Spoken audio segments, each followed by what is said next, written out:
ဆရာမတို့ဒီနေ့မှာဆိုရင်တော့ chapter 3ရဲ့3.2.4 ပေါ့နော် formation of ATP နဲ့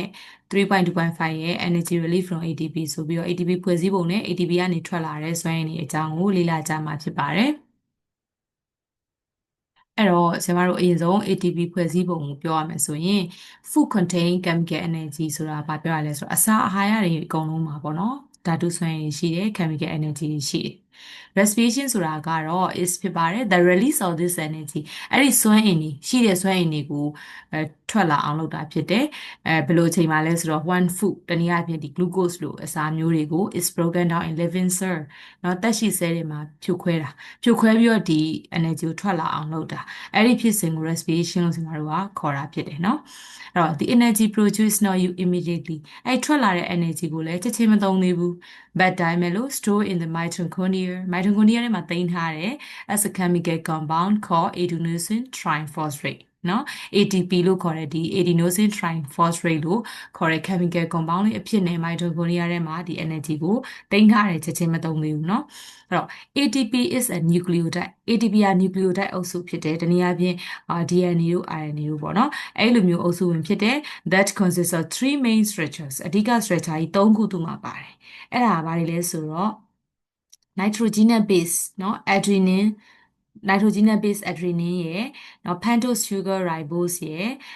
chain of 3 phosphate group bound to ribose နဲ့ချိန်ထားတဲ့ဒီ 3 phosphate group ပေါ့เนาะ phosphate အုပ်စု3ခုရယ်အဲ့ဒီဖွဲ့စည်းပုံ structure 3မျိုးနဲ့မလုပ်ထားရလဲဆိုတော့ပါဝင်တယ်ပေါ့ဒီ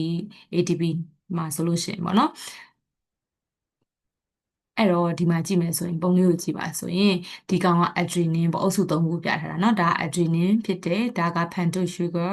ဖြစ်တယ်အဲ့တော့ဒီ adenine နဲ့เนาะဒီ pentose sugar နဲ့ ribose နဲ့ပေါ့เนาะဒီပေါင်းဆက်လိုက်တဲ့ဟာကို adenosine ပေါ့เนาะ adenine နဲ့ ribose နဲ့ပေါင်းတာကို adenosine လို့ခေါ်တယ်ဒီ adenosine နဲ့ဒီနှစ်ခုပေါင်းပြီးသားနဲ့ဒီ phosphate အုပ်စုတစ်ခုနဲ့ထပ်ပေါင်းလိုက်လို့ရှိရင် adenosine monophosphate ပေါ့เนาะတစ်ခုနဲ့ပေါင်းရင်နောက်တစ်ခါနှစ်ခုနဲ့ပေါင်းရင် adenosine diphosphate ADP ပေါ့เนาะသုံးခုနဲ့ဒီ phosphate အုပ်စုသုံးခုနဲ့ပေါင်းတဲ့အခါမှာ adenosine triphosphate ATP ဆိုပြီးတော့ဖြစ်လာတာဖြစ်ပါတယ်ဒါ ATP အစဉ်စဉ်ဖြစ်ပေါ်လာပုံပေါ့เนาะဒါကအဓိကအုပ်စုကြီး၃ခုကဲအဲ့တော့ ATP molecule ကို is found ဖွဲ့စည်းပါတယ် by binding ပေါင်းဆက်ခြင်းအပြင် adenosine diphosphate ပေါ့နော် ATP ကိုဘယ်လိုပေါင်းတာလဲADP နဲ့ phosphate group တစ်ခုနဲ့เนาะ diphosphate လို့ခေါ်တဲ့ခုနက phosphate အုပ်စု3ခုတွေက2ခုနဲ့ပေါင်းပြီးသားအဲ့ဒီပေါင်းပြီးသားကိုနောက်ထပ် phosphate အုပ်စုတစ်ခုနဲ့ပေါင်းလိုက်တော့ phosphate အုပ်စု3ခုနဲ့เนาะtriphosphate ဖြစ်သွားတာပေါ့เนาะ ATP ဖြစ်သွားတယ်ဘယ်ထဲမှာပေါင်းတာလဲဆိုရင် cytoplasm ထဲမှာပေါင်းတယ် and ပြီးတော့ absorbing a relatively large amount of energy relief from glucose ခုနက glucose ကထွက်လာတဲ့ energy ပမာဏနဲ့energy ပမာဏကိုစုပ်ယူပြီးတော့ပေါင်းစပ်တာဖြစ်တယ်နော်အဲ့တော့ this molecule or user ဒီ molecule တွေကိုသုံးတယ်ဘာအတွက်သုံးလဲ for driving various energy requiring reaction เนาะreaction တွေလုပ်တဲ့အခါမှာလိုအပ်တဲ့ energy ပေါ့เนาะအမျိုးမျိုးသောလိုအပ်တဲ့ energy ကို driving လုပ်ဖို့အတွက်ဒီ molecule တွေကိုသုံးတာဖြစ်တယ်that's ဒါကြောင့်မလို့ respiration is the key เนาะ physiological processes တကယ်အဓိက main physiological processes ဖြစ်တယ်เนาะ in any living system ဘယ် living system မှာပဲမဆိုအပြင်မှာပဲဖြစ်ဖြစ်တရဝမှာပဲဖြစ်ဖြစ်เนาะတက်ရှိဖွဲ့စည်းပုံစနစ်တွေပါဆိုရင်သူကအဓိ physiological processes ဖြစ်တယ်တကယ် key ပဲပေါ့เนาะသူကနေပြီးတော့ providing ပေးနေတာဖြစ်တယ် require energy for other processes တခြားသောလုပ်ငန်းစဉ်တွေတခြားသော vital process တွေအသက်ရှင်မှုလုပ်ငန်းစဉ်တွေအတွက်လိုအပ်တဲ့စွမ်းရည်တွေကိုသူကနေပြီးတော့ဒိုင်ခံပေးနေတာဖြစ်ပါတယ်အဲ့တော့ဒီမှာကြည့်မယ်ဆိုရင်ခုနကပုံပဲပေါ့နော် adenosine diphosphate နော်ဒီနှစ်ခုနဲ့ပေါင်းပြီးသားဟာ adenosine diphosphate အဲ့ဒါကို phosphate တစ်ခုနဲ့ပေါင်းလိုက်တယ်ပြီးတော့ energy ထပ်ပြီးတော့เนาะဒီ glucose ကထွက်လာတဲ့ energy ကိုစုပ်ယူလိုက်တယ်အဲ့ဒီအခါမှာ reaction တက်ပြုလိုက်တဲ့အခါမှာပေါင်းပြီးသားလေးအတွဲလိုက်ကလေးဖြစ်သွားတယ် adenosine triphosphate ဆိုတဲ့ ATP ဖြစ်တယ်ဒီမှာတော့က ATP နှလုံးနဲ့ပေါင်းတာနော်နှလုံးရှိတဲ့ကောင် ATP နဲ့နောက်ထပ်တစ်လုံးနဲ့ပေါင်းတဲ့ energy ကိုစုပ်ယူတယ်တက်ပြူတယ်ဒီခါမှာသုံးလုံးနဲ့ပေါင်းပြီးသားဖြစ်သွားတယ် ATP ဖြစ်သွားတယ်နော်ဆိုတော့ဒါကဒုတိယပိုင်းပေါ့နော်ထွက်လာတဲ့ energy release from ATP ကထွက်လာတဲ့စွမ်းရည်တွေအကြောင်းပေါ့နော်ဒီစွမ်းရည်တွေကိုဘာလုပ်မလဲဆက်ပြီးလေ့လာမယ်The energy release from ATP can be used နော်သုံးနိုင်တယ် in different forms for many activities နော် activity တွေများစွာအတွက်ပုံစံအမျိုးမျိုးနဲ့သုံးတယ်နော် this is summarize ပြီးလို့အောက်မှာပေးထားတာသူ့ရဲ့သုံးပုံသုံးလေးကိုဗာလဲအနှစ်ချုပ်ပေးထားတာဖြစ်ပါတယ်ဆိုတော့ဒီ equation လေးပေါ့နော် CCA အတွက် O6 နဲ့ CO2 နဲ့နော် sorry CO2 မဟုတ် O2 ပေါ့နော် CCA အတွက် O6 နဲ့O2 အောက်ဆီဂျင်နဲ့ပေါင်းလိုက်တဲ့အခါမှာ 6CO2 ရဲ့ CH2O ရဲ့ energy ရဲ့တို့မျိုးထွက်လာတယ်ပေါ့နော်ဒီကာဗွန်ဒိုင်အောက်ဆိုက်ဆိုတာကဘယ်နေရာမှာပြန်သုံးမလဲဆိုတော့ photosynthesis လုပ်တဲ့အခါမှာပြန်သုံးမယ်ဒီ hydro ရေပေါ့နော် H2O water ကကြတော့ဖြော်ရည်ပေါ့ chemical reaction တွေအတွက်ဖြော်ရည်အဖြစ်နဲ့သုံးတယ်ပြီးတော့ထွက်လာတဲ့အဲ့ဒီကနေထွက်လာတဲ့ energy ပေါ့နော် from oxidation glucose ကို glucose ကို oxygen နဲ့ပေါင်းစပ်ခြင်းအပြင်ထွက်လာတဲ့ဒီမှာပေါ့ glucose နဲ့ oxygen နဲ့ပေါင်းစပ်ခြင်းအပြင်ထွက်လာတဲ့ energy ဒီ energy ကိုဘာလုပ်တဲ့နေရာမှာသုံးလဲဆိုတော့ ADP နဲ့ phosphate group နဲ့ခုနကပေါင်းစပ်ပြီးတော့ energy ကိုစုပ်ယူရဆိုဒီ energy ကိုစုပ်လိုက်တဲ့အခါမှာ ATP ဖြစ်သွားတယ်ပေါ့နော်အပြန်အလှန်အားဖြင့်ဒီ ATP ကိုဒီ cell activity တွေအတွက်သုံးလိုက်တဲ့အခါမှာဒီ energy ကပြန်ထွက်လာတယ်ပြီးတော့ phosphate group ကပြန်ထွက်သွားမယ်ဆိုလို့ရှိရင် ATP ပြန်ဖြစ်သွားမယ်ဒီတန်တွေကလိမ့်နေတာပေါ့နော်ဒီလိုမျိုးလေးသုံးတယ်ဆိုတော့ကျမတို့ဆက်ပြီးတော့ဒီ ATP ကထွက်လာတဲ့ energy ကိုသုံးတဲ့ဒီ cell activity လေးတွေကိုဆက်ပြီးတော့လေ့လာမယ်အဲ့တော့ဒီ energy သုံးတဲ့အပိုင်းပေါ့နော် energy released from ATP can be used for a variety of purposes ရည်ချက်အမျိုးမျိုးနဲ့သုံးတယ်နော် such as ဘယ်လိုဟာမျိုးတွေလဲဆိုတော့ cell division and growth cell ကွဲတယ်ဆိုတာဘာလုပ်တာလဲဆိုတော့ကြီးထွားဖို့ပေါ့နော် cell တွေကကွဲပြီးပွားသွားတာဖြစ်တဲ့ကြောင့်မလို့ကိုယ်ရဲ့ပမာဏကြီးထွားသွားတယ် cell ကွဲခြင်းနဲ့ကြီးထွားခြင်းလုပ်ငန်းတွေမှာသုံးတယ်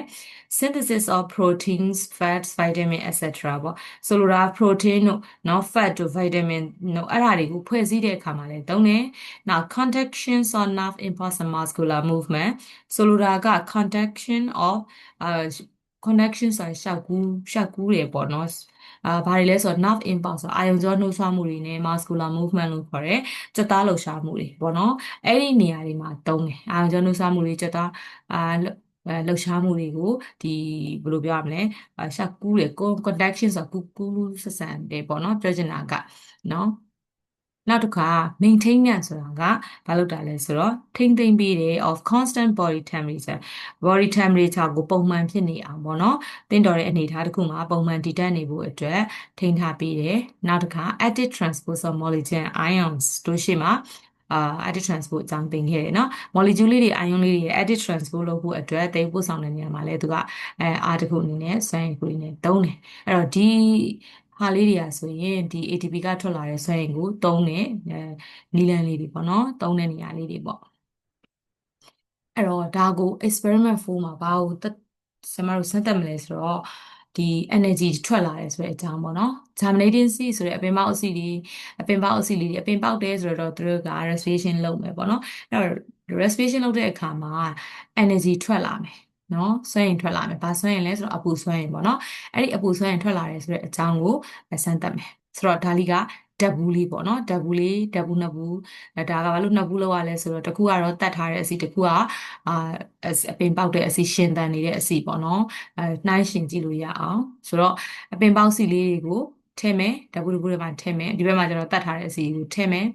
ပြီးလဲပြီးတော့အဲ့ဒီအပေါ်မှာသာမိုမီတာလေးတစ်ချောင်းစီစိုက်လိုက်မယ်ပေါ့နော်ဆိုတော့အထက်မှာရှိရပြတာစိုက်ခါစားတော့တူတူပဲနေလိမ့်မယ်အချိန်တစ်ခု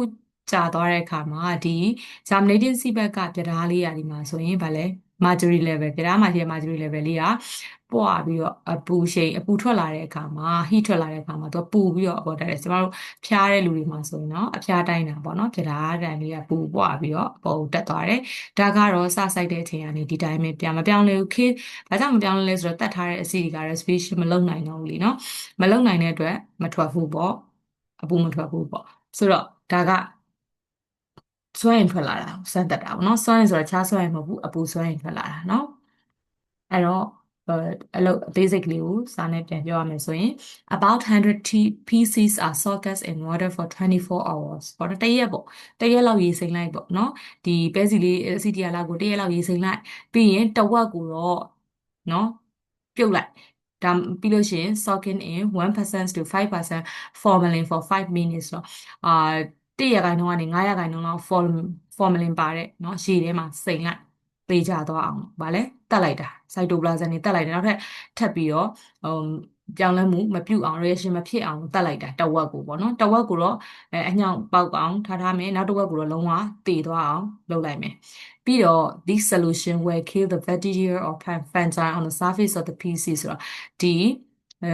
ခုနကတော့နော်တက်တာဆို solution ဆိုဒီ formalin ဖြော်ရည်ကိုပြောတာ formalin ဖြော်ရည်ကဒီပဲစီလေးရဲ့မျက်နှာပြင်မှာရှိတဲ့ဒီ bacteria လေးတွေ fungi လေးတွေပွားမှာဆိုလို့နော်အဲ့ဒါလေးကတက်တာအဲ့တော့ ဓာတ်ဆီအသန်း resistant tap water အဆီတွေကိုအဲ့နောက်မှာဒီပိုက်ခေါင်းအောင်မှာရေးဆေးမယ်ရေးဆေးပြီးတော့မလုပ်မလဲ living seeds တွေကိုလည်း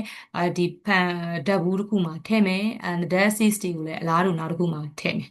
thermometer တွေကိုအရင်ဇာတ်စိုက်ထားမယ် and the mouth of the flat ဒီဓာတ်ဘူးအဝတွေကို plug with cotton wools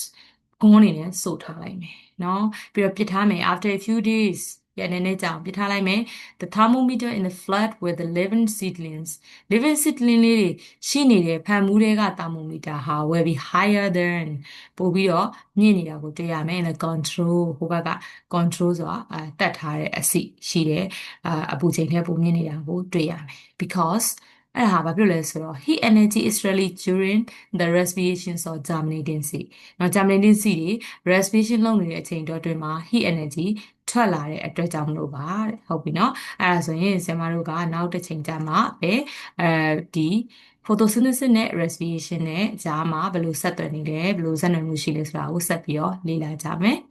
အခုတော့ဆင်မတို့ဒီမှာရေးလိုက်ပါမယ်အားလုံးအဆင်ပြေကြပါစေ